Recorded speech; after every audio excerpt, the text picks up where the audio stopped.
Good afternoon, madam and everyone. We are from group Give Me 5, and today we will present about two subtopics, which is gender gap, discrimination in education and health, and educational system and development. My name is Kuan, matric number 2617007. At first, I will present about education and gender.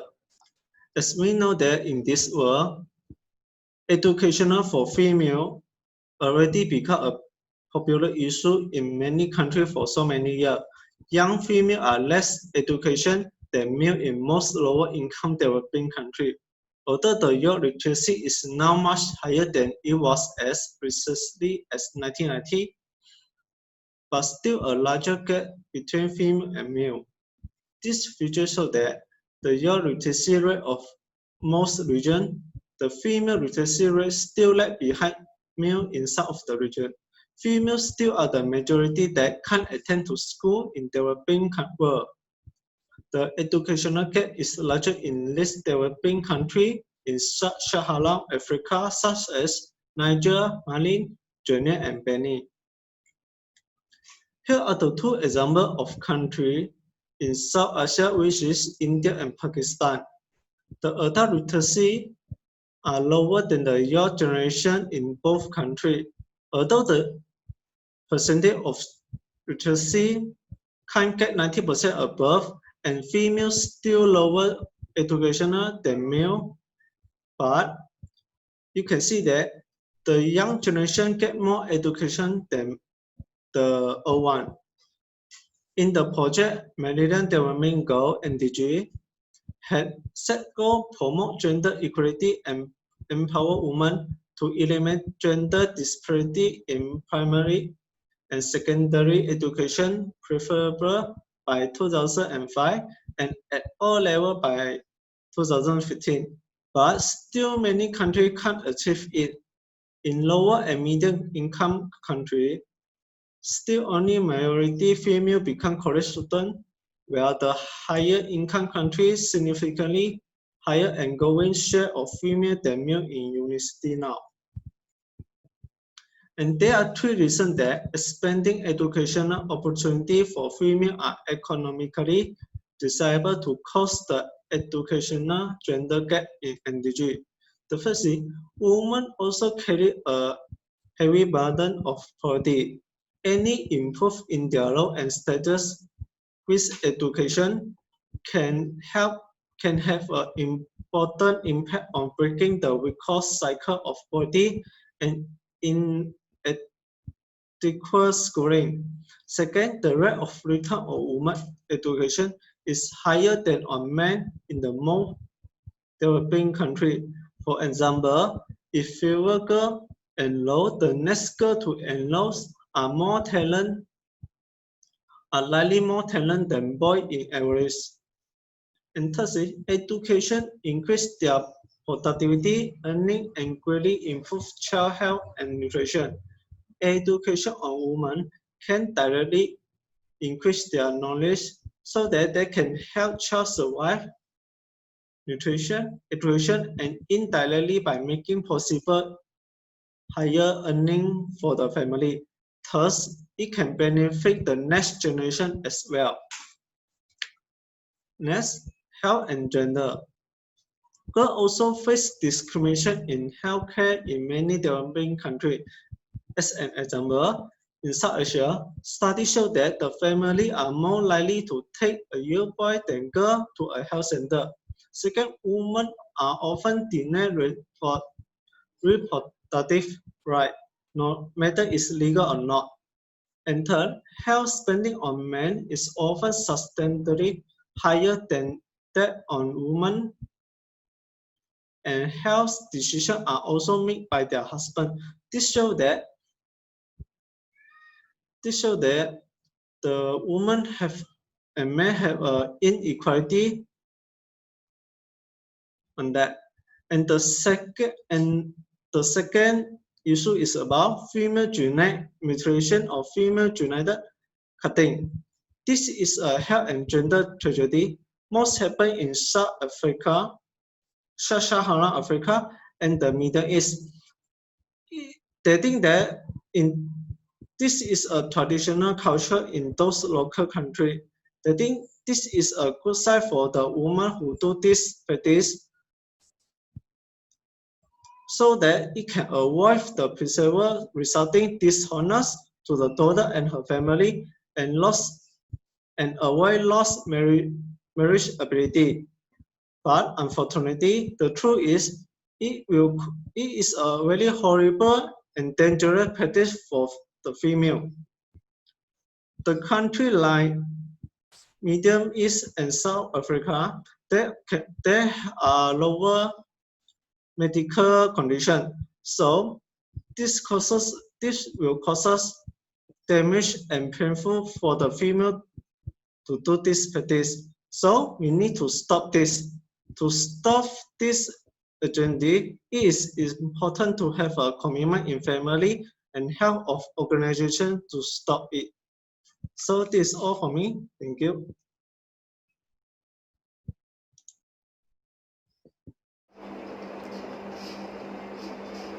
Consequences of gender bias in health and education. Inferior education and healthcare access for girls shows the interlinked nature of economic incentives and the cultural settings.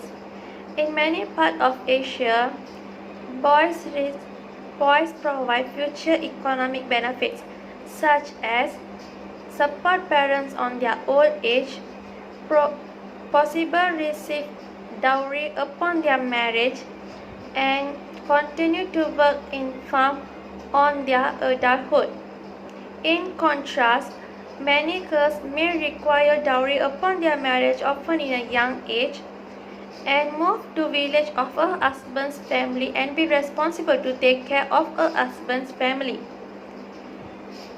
Indeed, a more educated girl may be considered less marriageable. For parents, treatment of disease may be expensive and may take several days loss of their work. Empirical studies demonstrate what we might guess from the previous incentives. Often more strenuous efforts are made to save life of the son compared to daughters, and girls generally receive less schooling than boys. The bias towards boys helps us explain the missing woman mystery.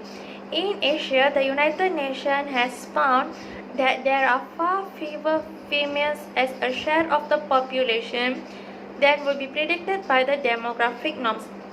Estimating from the developed countries' gender ratio, Nobel laureate Amartya Sen concluded that worldwide many more than 100 million of women are missing. Evidence shows that these conditions are continuing to worsen in China and India, implying that tens of millions of young males will be unable to marry, increasing the chance of future social instability. Another reason for the missing woman mystery is because of sex-selective abortion, which is worsening in several countries, including China, where the Chinese Academy of Science estimated in a 2010 report that 919.5 boys were born for every 100 girls in 2009. This ratio is also high in India, which is 112. The evidence on gender bias in Africa is mixed. Studies find out small pro-female bias and others are small and possibly rising male bias.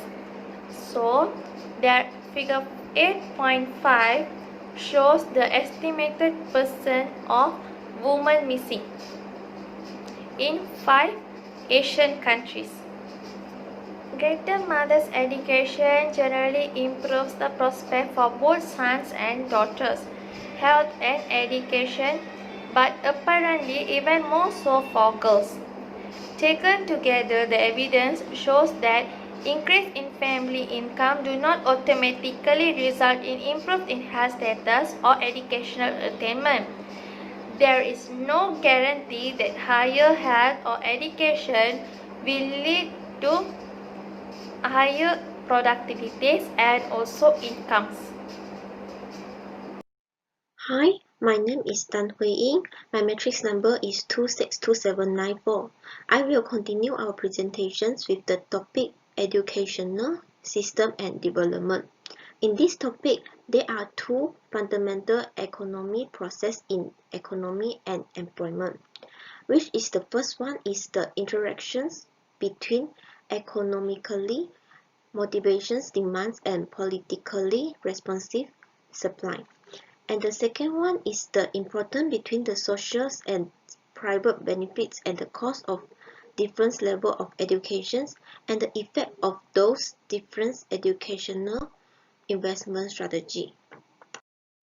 Then I will continue with the relationship between the employment opportunity and educational demands.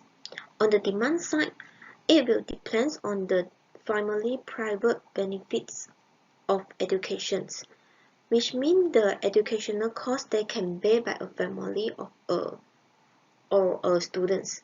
On the supply side, the quantity of school at primary, secondary, and university level is determined by political process. Normally, it will not related to the economic criteria. It mostly depends on the level of government educational expenditure. There are few influences for schooling demand. The first one, the income difference. The second one, the probability of success in finding modern sector employment. The third one, the direct private cost of education. The last one is the indirect opportunity cost of education. Then, suppose that we have a situation in a developing country where there are following conditions prevail. First one, the modern traditional will get is of the magnitude of, say, 100% for secondary visit primary school graduate. Second situation is the rate of increase in modern sector employment opportunity for primary school dropout is lower than the rate at which such individuals enter the labor force. The third situation, employees tend to select by level of education by facing at excess of applicants. Next one, the government also supported by the political pressure of the educated. The last one, the school fee decline at the university level at the stage where a larger proportion of the college student cost. They're all of my presentations. Thank you. Assalamualaikum warahmatullahi wabarakatuh. My name is Norzilah binti Abdullah. Now I'm going to present about the social versus private benefits and costs. Before we go in detail, let's take a look at their meaning first. The first one is social cost of education. This is cost that borne by individual and society from private education decisions, including government education subsidies. The second one is private cost. This is cost that borne by individual.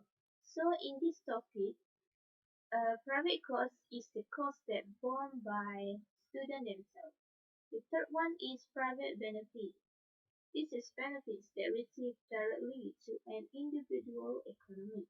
And the last one is social benefit of education. This is benefits of the schooling of individuals and others such as the benefit they receive from the workforce. Figure 8.6 shows the private versus social benefit and cost of education. Actually here we have two graphs. The first one is private return and cost, and the second one is social return and cost. So let's see the first one. From the figure 8.6a, expected private return and actual private costs are plots against years of completed schooling. As a student complete more and more years of schooling, expected private return grow at a much faster rate than private costs. To maximize the difference between expected benefits and costs, which is the private rates of return to investment in education, the optimal strategies for a student would be to secure as much schooling as possible. Figure 8.6b shows social return and social costs are plots against years of schooling. The social benefits curve rise sharply at first, indicating that the improved level of productivity. For example, small farmers and the self-employed that get from the basic education. Thereafter, the marginal social benefit of additional years of schooling rise more slowly, and the social return curve begins to increase.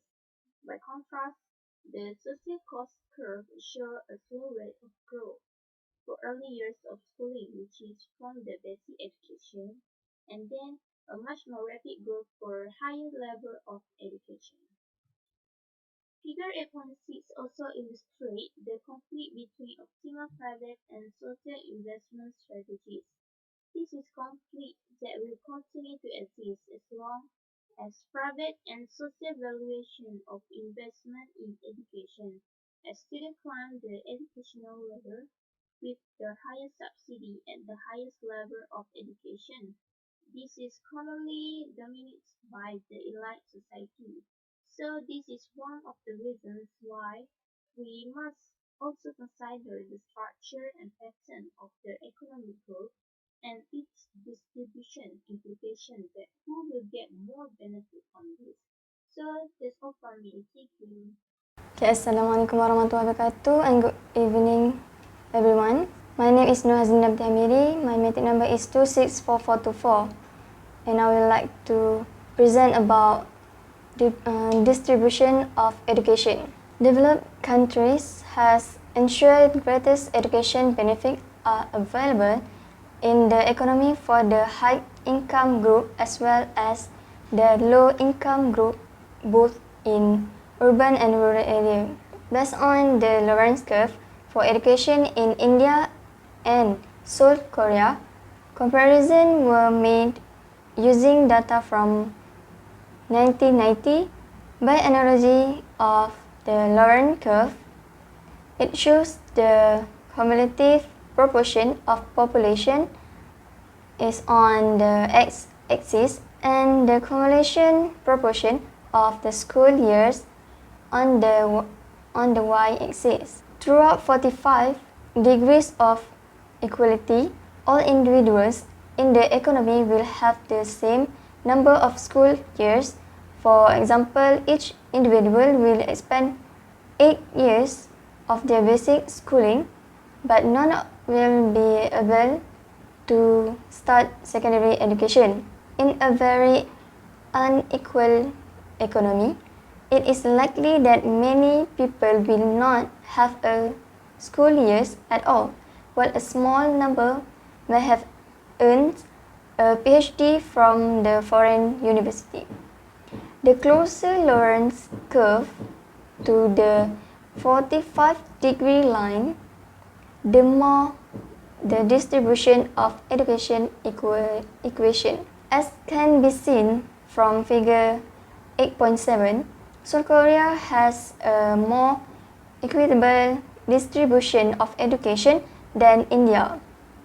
For example, in 1990, more than half of India's population did not have access to schooling at all, while in South Korea, less than 10% do not go to school, but both countries produce large number of PhD and diplomas. According to Gini coefficient, one can also obtain an education where, by analogy, the derivative of the Gini coefficients for income inequality as distributed in Chapter 5, It is given by area A above the Lorentz curve of education divided by the whole area between A and B below the line of 45 degree of perfect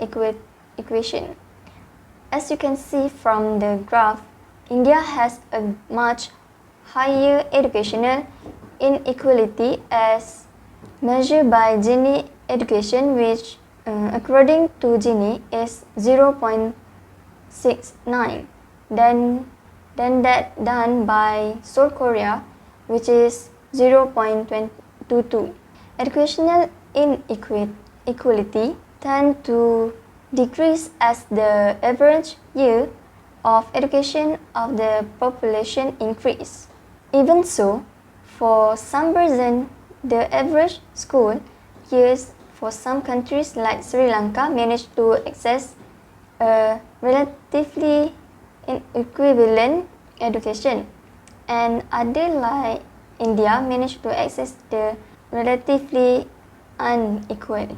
There are also school quality inequalities. Some systems for secondary school, for example, do much more effective teaching tasks than others.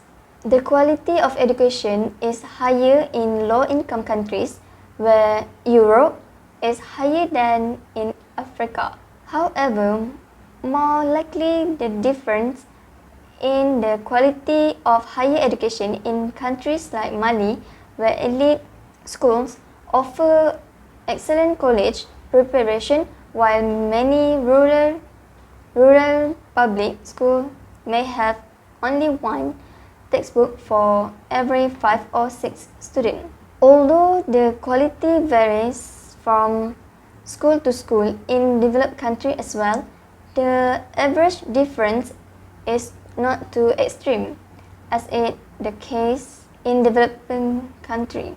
The quality of education, such as teaching facilities and co-curriculum, is just as important as the quality of the school years for income and productivity differences. In South Asia, for example, many children complete their primary school years without ever learning to read. Students from low-income households are said to be more likely to find classrooms that do not have basic facilities and supplies. But much can be done to increase the likelihood of children living in poverty, at least getting a decent educational policy, as shown by the finding reported in Table 8.3. The national education system can improve or worsen. Income inequality depends on how it is spent and funded. As a level obtained, income clearly depends on the school years complete. It is due to large income inequality will be strange and income mobility will be reduced if students from the middle and high income groups are represent unbalanced in secondary and university enrollment. Despite the rapid proliferation of private schools for non-elite people in South Asia and other developing regions, their quality is generally not high and teacher qualifications are often lower than public schools. In many cases, parents have felt that the quality of education does not suit with the cost that they pay. Therefore, the cost of quality education is a major consideration factor for low-income families, where they are often unable to borrow funds to fund their children in secondary school education. There are cases where children have to work to give money to their family as a replacement for the loan, but it can be linked to the case of child labor. In fact, this is a system of educational progress and selection that is not based on performance but family weight. Therefore, it will maintain income concentrations in certain population group. Okay, that's all from us. Thank you.